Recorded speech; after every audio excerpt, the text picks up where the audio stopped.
The first thing you notice about Copper Ridge isn't the cold. It's the silence. Not the peaceful kind you get in the mountains, where wind moves through trees and something alive hums beneath it. No, this silence feels deliberate.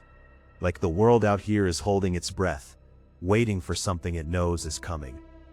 I realized that the moment my car died. The engine didn't sputter or stall, it just stopped. 1 second I was crawling down the snow-choked highway, headlights cutting through a curtain of falling ice, and the next, nothing. No sound, no movement, just the ticking of metal cooling under a sky that hadn't shown sunlight in hours. I sat there gripping the wheel, staring out at endless black forest, trying to process how a perfectly functioning car just quit. My phone had no signal. Of course it didn't. It hadn't for the last 40 miles. I checked the gas, half a tank. Battery, dead. That's when I saw the lights. Faint, flickering, maybe a mile down the road, barely visible through the snowfall. A small, stubborn glow fighting against the dark. I didn't think. I grabbed my jacket, pulled my hood tight, and stepped out into the cold. The air hit like broken glass in my lungs. Each breath burned. Snow crunched beneath my boots as I started walking, the wind pushing against me like it didn't want me going that way. That should have been my first warning. By the time I reached the station, my hands were numb and my eyelashes had frozen together twice. The sign above the building buzzed weakly. Midnight Express Gas. Half the letters flickered in and out, like they were struggling to exist. The place looked wrong. That's the only way I can describe it. Not abandoned, not broken, just wrong. Like it had been built somewhere else and dropped here without permission. Not like the lights were off. Like something inside was swallowing the light before it could reach the glass. But the door was unlocked, and I was freezing. So I went in. Warm air wrapped around me instantly, thick and stale, carrying the smell of burnt coffee and something sweet that had turned sour.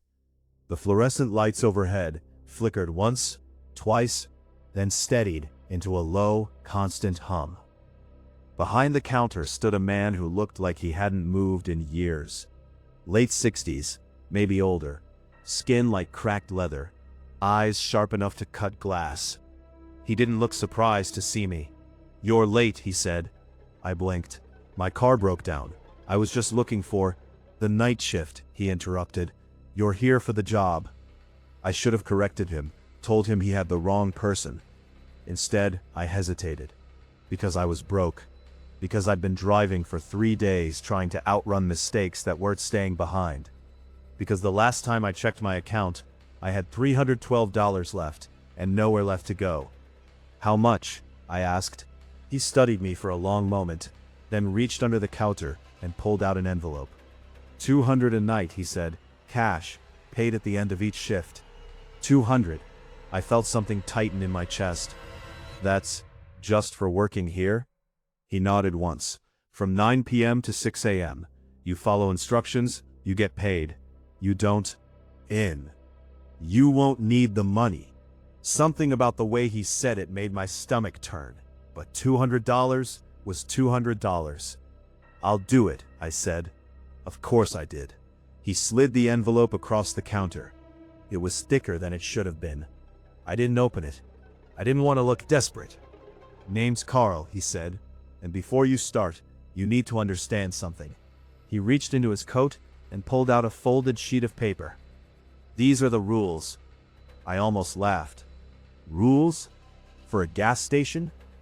But Carl didn't smile, didn't blink. He just held the paper out like it weighed more than it should. I took it. 7 lines, handwritten, simple, too simple. "Read them," he said. I did, and the longer I stared at the words, the colder I felt, despite the heat in the room. "Is this a joke?" I asked. Carl didn't answer right away.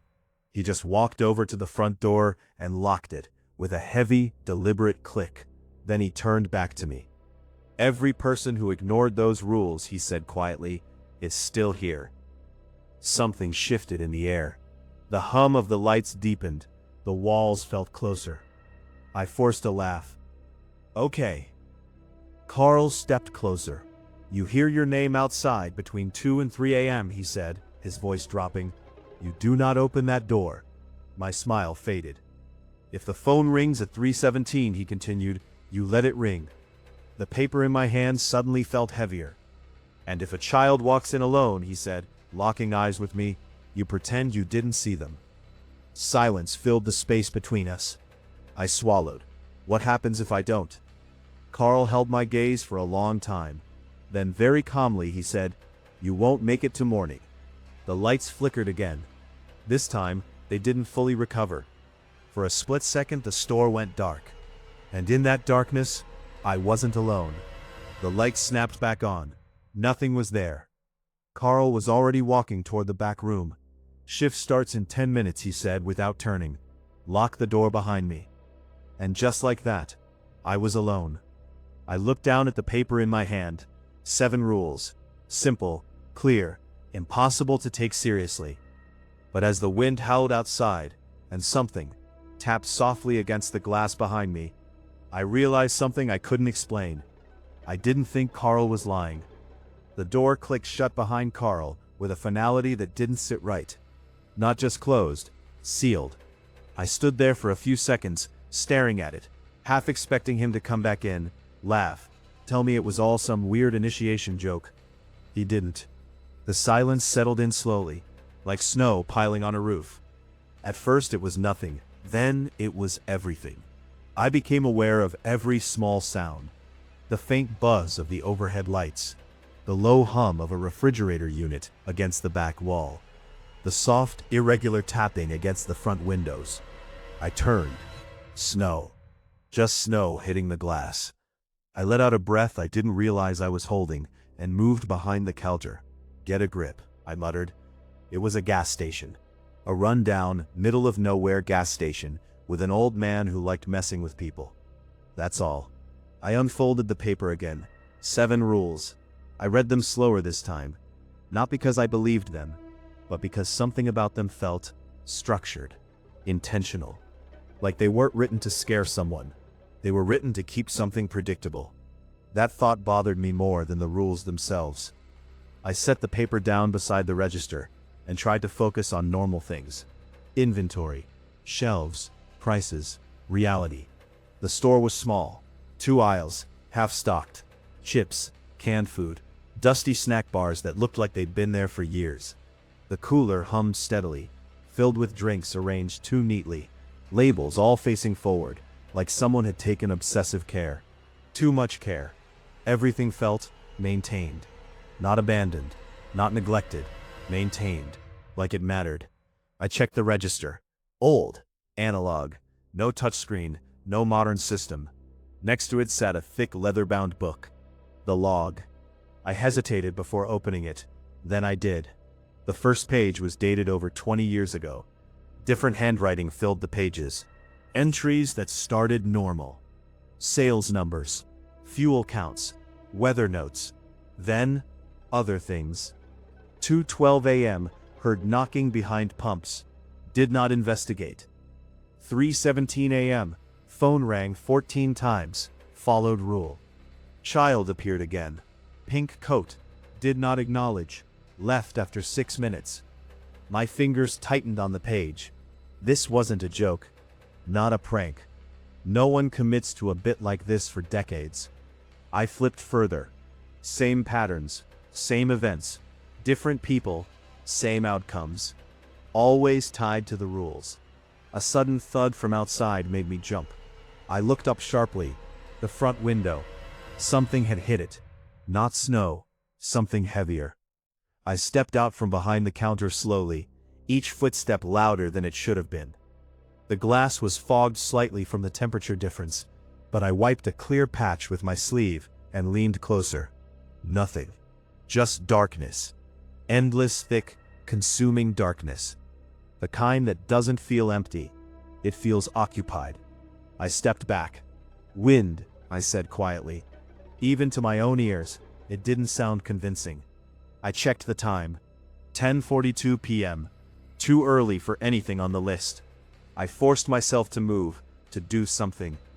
I grabbed a rag and started wiping down the counter, even though it was already clean, gave my brain something to latch onto, besides the silence pressing in from every direction. Minutes passed, then more. At 11:15, headlights cut through the dark outside. Relief hit me instantly. A customer. Something normal.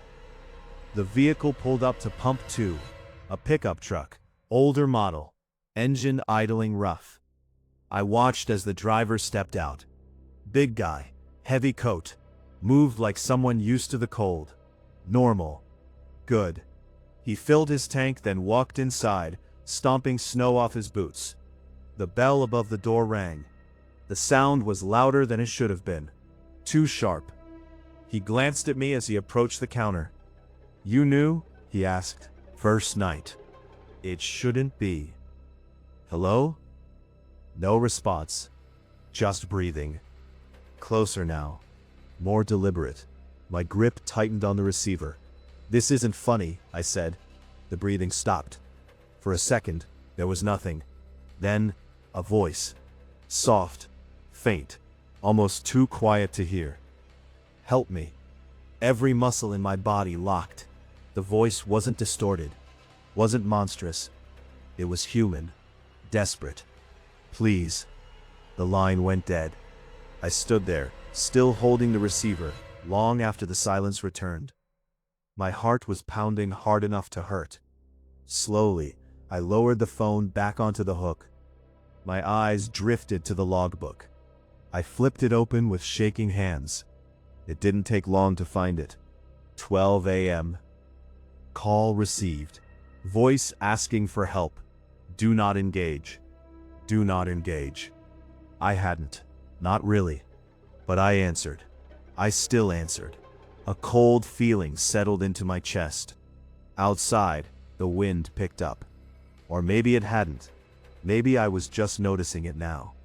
I looked at the clock again. 12:07 a.m. And for the first time since I walked into that station, I understood something clearly.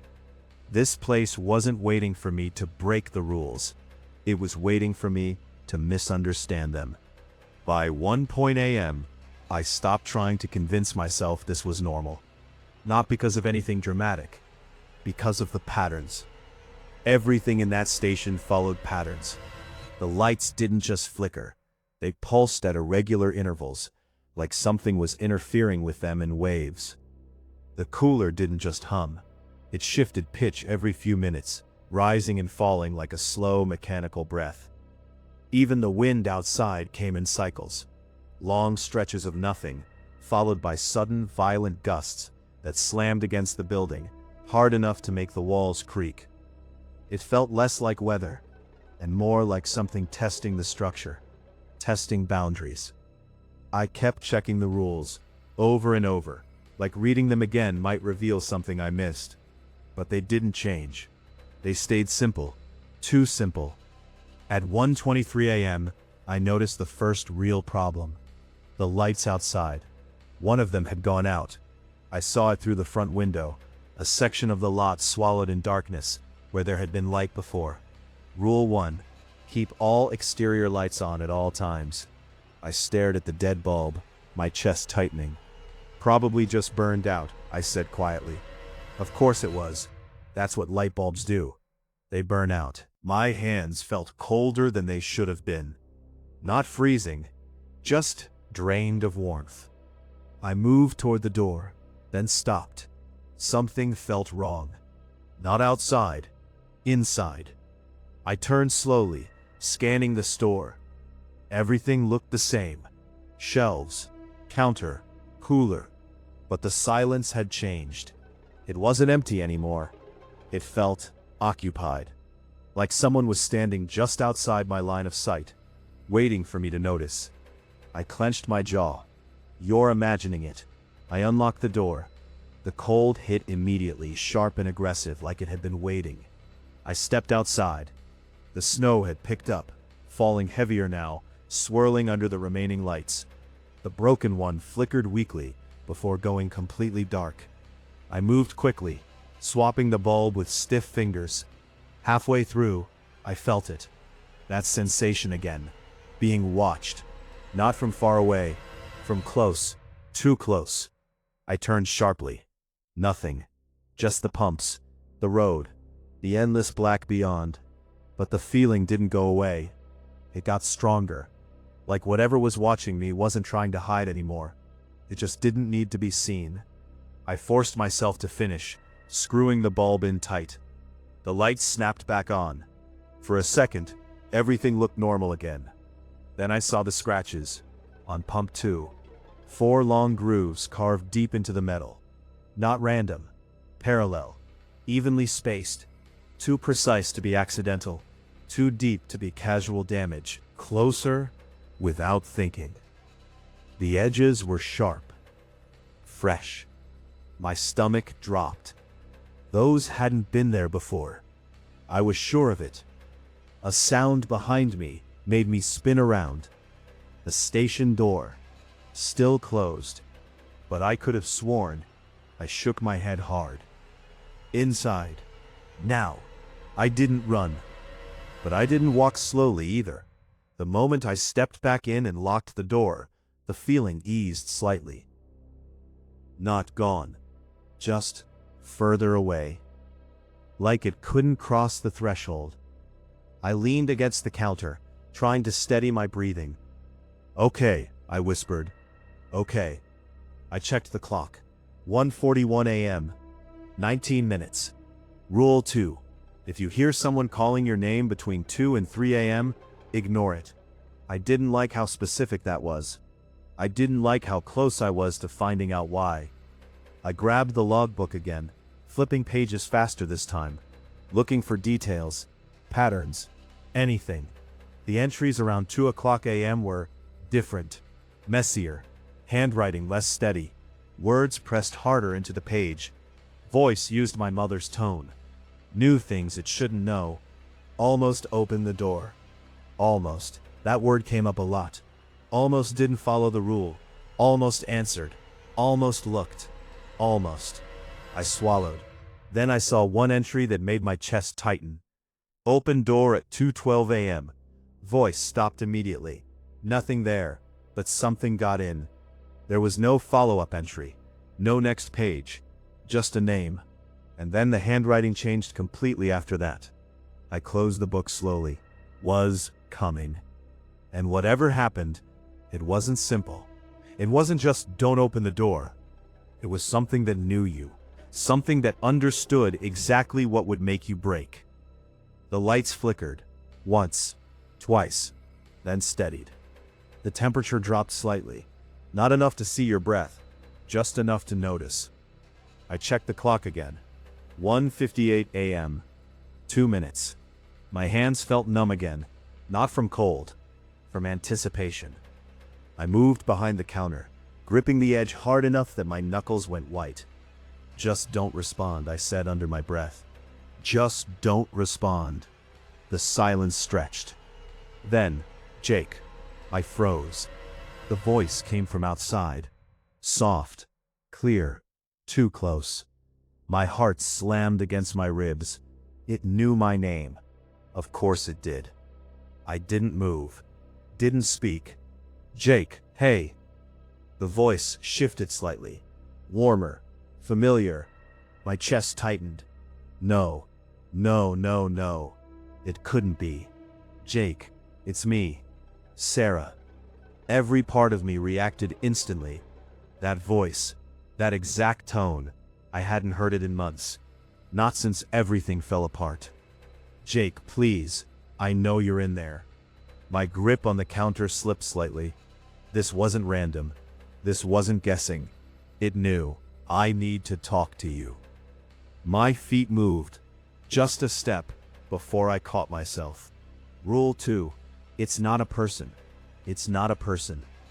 "Jake, I'm cold." The words hit harder than anything else, because I remembered that. Her saying that once, laughing, pulling my jacket tighter around herself. It was perfect. Too perfect. Tears burned at the corners of my eyes. I clenched my fists. "It's not real," I whispered. "Then why won't you look at me?" The voice was closer now. right outside the door. Just open it a little. You don't even have to come out. My hand twitched. The lock was right there. One movement, that's all it would take. Jake, please. I squeezed my eyes shut. Every instinct screamed at me to respond, to help, to fix what I broke. But beneath all of that, something colder, something older, knew the truth. If I opened that door, something was coming in, and it wasn't leaving. The voice changed, subtly at first, then more. The tone stretched, warped, like something wearing her voice was getting tired of pretending. Jake. Flat now. Wrong. Door. I didn't move, didn't breathe, didn't respond. Silence. Then, laughter. Not hers, not human. It scraped against the walls like metal dragged over concrete. Then it stopped. Just like that. The pressure in the room lifted. The air warmed slightly. I opened my eyes slowly. The door stood still, quiet, nothing outside. I checked the clock. 2:31 a.m. It was over. My legs gave out and I dropped into the chair behind the counter, breathing hard. I didn't realize I was shaking until I tried to stand again. It knew everything. My past, my regrets, exactly what to say. And it almost worked. I stared at the rules again. They weren't just instructions. They were defenses against something that studied you, adapted to you, waited for you to slip. And I was only halfway through the night. By 2:45 a.m., the station felt different. Not calmer, not safer, just aware. Like something had tested me, measured my response, and adjusted accordingly. I stayed behind the counter, not trusting myself to move unless I had to. My eyes kept drifting to the door, half expecting it to rattle again, half expecting that voice to come back with something even harder to ignore. It didn't. That somehow made it worse, because the rules weren't done yet. I checked the clock. 3:10 a.m. 7 minutes. Rule 4. Never answer the phone between 3:17 a.m. and 3:23 a.m. No matter what. The no matter what part stuck with me. That wasn't casual wording. That was experience. I stared at the phone like it might start ringing early just to mess with me. The air pressure shifted slightly, subtle, but noticeable. My ears popped, like I was changing altitude. The lights dimmed for half a second, then steadied. 3:15 a.m. 2 minutes early, the phone rang. I flinched. Too soon. Way too soon. I looked at the clock again. 3:15. Not the restricted window. Technically safe, but nothing about this felt safe. The phone kept ringing. Sharp, demanding, insistent. I hesitated. Then, I picked it up. Midnight Express gas. Static flooded the line instantly. Louder than before. Thicker. Underneath it, voices. Layered. Dozens of them. Maybe more. All speaking at once, in tones that overlapped and clashed and distorted into something almost impossible to process. I pulled the receiver slightly away from my ear. Hello? The voices stopped. All at once. Then, one voice came through. Clear. Perfectly clear. My voice. I messed up. My stomach dropped. I answered when I shouldn't have. It continued. I thought I could handle it. The background noise shifted. Now, I could hear the station. This station. The hum of the cooler. The buzz of the lights. Even the faint tapping on the windows. I'm still here, my voice said. But it's not the same place anymore. My grip tightened. This wasn't mimicry. This was something else. Something worse. Don't answer the next call, it said quickly. Whatever you do, don't. The line went dead. I stared at the receiver, frozen. Then slowly, very slowly, I placed it back on the hook. My chest felt tight, like the air had thickened. I checked the clock. 3:16 a.m. 1 minute. That call wasn't part of the rule. That was something else. Something trying to help. or something trying to trick me in a different way. I didn't know which was worse. 3:17 a.m. The phone rang. The sound was wrong this time. Not just loud, piercing. It cut through the air like a blade. I stepped back instinctively. The lights dimmed slightly with each ring. The cooler's hum grew louder, deeper, vibrating through the floor. The phone kept ringing. Again, again, again. Each time more aggressive, more demanding. Like it wasn't asking anymore. It was insisting. My eyes locked onto it. Every instinct I had screamed at me to answer. Someone needed help. That's what it felt like. Urgent. Critical. Like ignoring it. It meant something terrible would happen. My hand twitched. I clenched it into a fist. No. The ringing got louder. Distorted. Almost layered with something beneath it. Something that sounded like screaming. No. I turned away from the counter completely, putting my back to the phone. The sound didn't stop. It filled the entire space. The walls. The floor. Inside my head. 3:19 a.m. Still ringing. The temperature dropped sharply. My breath became visible. Frost crept along the edges of the windows. The lights flickered violently now. Shadows stretched unnaturally across the walls. Moving, not matching the light. 3:21 a.m. I squeezed my eyes shut, covered my ears, but it didn't help. The ringing wasn't just external. It was inside me, pressing, demanding, breaking. Answer it. The voice wasn't coming from the phone. It was behind me, right behind me. I didn't turn, didn't move. Answer it, it repeated. Closer now. I could feel it. Breath against the back of my neck. Cold, wet, wrong. You already did once. My heart nearly stopped. Slowly, I opened my eyes. The counter was in front of me. The phone, still ringing. But the reflection in the glass behind it wasn't mine. Something stood where I should have been. Tall. Bent at angles that didn't make sense. Watching me. Smiling. 3:23 a.m. The ringing stopped. Instantly. Everything snapped back. The lights steadied. The frost melted. The hum returned to normal. I spun around. Nothing. No one. Just the empty store. I collapsed into the chair again, gasping for air. That wasn't just pressure. That was something trying to break me, force me, and it almost worked. I checked the clock. 3:24 a.m. I made it, but barely. I grabbed the logbook with shaking hands and flipped through entries. Every single one about this time, worse than the others. Answered on third ring. Regret, immediate. No memory after picking up. Voice, knew everything. Still hear it when I sleep. I shut the book. Didn't need to read more. I understood. The rules weren't random. Each one was a line, a boundary, and something out there was testing every single one. I looked toward the door. The darkness outside felt closer now, heavier, like it had moved in while I was distracted. I checked the clock again. 3:40 a.m. Still hours to go. And if the pattern held, it wasn't over. Not even close. Because something told me the rules weren't just about surviving the night. They were about choosing what you became if you didn't. And whatever was out there was running out of patience.